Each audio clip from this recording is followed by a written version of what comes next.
Hi everyone, welcome to ಭತ್ತದ ಕಣಜ YouTube channel. ನಾನಿವತ್ತು ಮಾಡ್ತಿರೋದು ಗಟ್ಟಿ ಅವಲಕ್ಕಿ ಹೇಗೆ ಮಾಡೋದು ಅಂತ ನೋಡೋಣ. ಫಸ್ಟು ಕೊತ್ತಂಬರಿ, ಪುದೀನ ಸೊಪ್ಪು, ಮೆಣಸಿನ್ಕಾಯಿ, ಟೊಮೊಟೊ, ಈರುಳ್ಳಿ ಮತ್ತು ಹುಣಸೆಹಣ್ಣು, ಶೇಂಗಾ ಬೀಜ ಮತ್ತು ಬಟಾಣಿ ತೊಗೊಳೋಣ.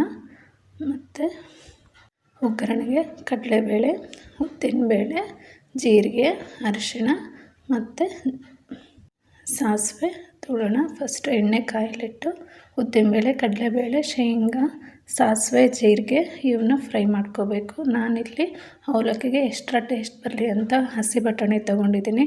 ಇವನ್ನ ಹಾಕಿದರೆ ತುಂಬ ಟೇಸ್ಟ್ ಫ್ರೈ ಆದಮೇಲೆ ಕಟ್ ಮಾಡಿರ್ತಕ್ಕಂಥ ಈರುಳ್ಳಿ ಹಾಕ್ಕೊಳ್ಳೋಣ. ಇದು ಎಣ್ಣೆಲೆ ಫ್ರೈ ಆಗಬೇಕು ಫ್ರೆಂಡ್. ನೀವು ಈರುಳ್ಳಿ ಹಾಕಿದ ಮೇಲೆ ತಕ್ಷಣಕ್ಕೆ ಮೆಣಸಿನ್ಕಾಯಿ ಹಾಕಬೇಡಿ, ಈರುಳ್ಳಿ ಫ್ರೈ ಆಗಬೇಕು. ಈರುಳ್ಳಿ ಫ್ರೈ ಆದಮೇಲೆ ನಾನಿಲ್ಲಿ ಗ್ರೀನ್ ಚಿಲ್ಲಿ ತೊಗೊತಿದ್ದೀನಿ. ನಾನಿಲ್ಲಿ 2-3 ಚಿಲ್ಲಿ ತೊಗೊಂಡಿದ್ದೀನಿ. ನಿಮಗೆ ಬೇಕಂದರೆ ಎಕ್ಸ್ಟ್ರಾ ಖಾರ ಬೇಕಿತ್ತಂದರೆ 1 ಚಿಲ್ಲಿ ಎಕ್ಸ್ಟ್ರಾ ತೊಗೊಳ್ಳಿ. ಇದಷ್ಟು ಫ್ರೈ ಆದಮೇಲೆ ನಾನು ಚಿಕ್ಕದು ಕಟ್ ಮಾಡಿರ್ತಕ್ಕಂಥ ಟೊಮೊಟೊ ತೊಗೊಂಡಿದ್ದೀನಿ. ಚಿಕ್ಕದೇ ತೊಗೊಳ್ಳಿ ಆದಷ್ಟು. ನಾನು ಇಲ್ಲಿ ಹುಣಸೆ ರಸ ಹಾಕ್ತಿದ್ದೀನಿ, ಸೊ ಹಂಗಾಗಿ ಚಿಕ್ಕದು ತೊಗೊಂಡಿದ್ದೀನಿ. ಇದು ಫ್ರೈ ಆದಮೇಲೆ ನಾನು 2-3 ಮಾಡ್ತಿದ್ದೀನಿ ಅವಲಕ್ಕಿನ. ಇದು ಫ್ರೈ ಆದಮೇಲೆ ನಾನು ಕಟ್ ಮಾಡಿರ್ತಕ್ಕಂಥ ಪುದೀನ ಮತ್ತು ಕೊತ್ತಂಬರಿ ಸೊಪ್ಪು ಹಾಕ್ಕೊತಿದ್ದೀನಿ.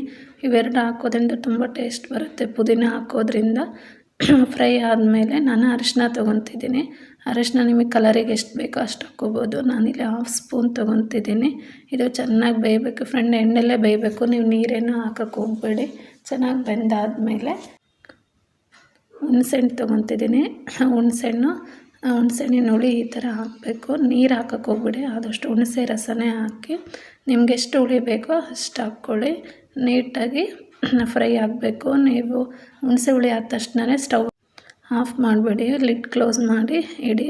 ಆಮೇಲೆ ನಾನಿಲ್ಲಿ ಗಟ್ಟಿ ಅವಲಕ್ಕಿನ ಕ್ಲೀನ್ ಮಾಡಿ ಇಟ್ಕೊಂಡಿದ್ದೀನಿ. ಈ ಥರ ಕಡ್ಡಿ ಅವಲಕ್ಕಿನೂ ಅಂತಾರೆ, ಗಟ್ಟಿ ಅವಲಕ್ಕಿನೂ ಅಂತಾರೆ. ಈ ಥರ ತಣ್ಣೀರಲ್ಲಿ ನೆನೆಸ್ಕೊಂಡು ಒಂದು ಬೌಲಲ್ಲಿ ಸಪ್ರೇಟಾಗಿ ಎತ್ತಿಟ್ಕೊಂಡಿನಿ. ಈ ಥರ ಉದುರಾಗಿರುತ್ತೆ. ನಾವು ಮಾಡಿರ್ತಕ್ಕಂಥ ಹುಳಿ ಏನೋ ಗೊಜ್ಜಿರುತ್ತೆ, ಅದರಲ್ಲಿ ಈ ಥರ ಅವಲಕ್ಕಿ ಹಾಕಿ ಕಲಸಿದ್ರೆ ಗಟ್ಟಿ ಅವಲಕ್ಕಿ ರೆಡಿ. ತುಂಬ ಟೇಸ್ಟಾಗಿರುತ್ತೆ ಫ್ರೆಂಡ್ಸ್, ನೀವು ಒಮ್ಮೆ ಟ್ರೈ ಮಾಡಿ. ಹಾಗೆ ನನ್ನ ಚಾನಲ್ಗೆ ಲೈಕ್ ಆ್ಯಂಡ್ ಸಬ್ಸ್ಕ್ರೈಬ್ ಮಾಡಿ. Thank you.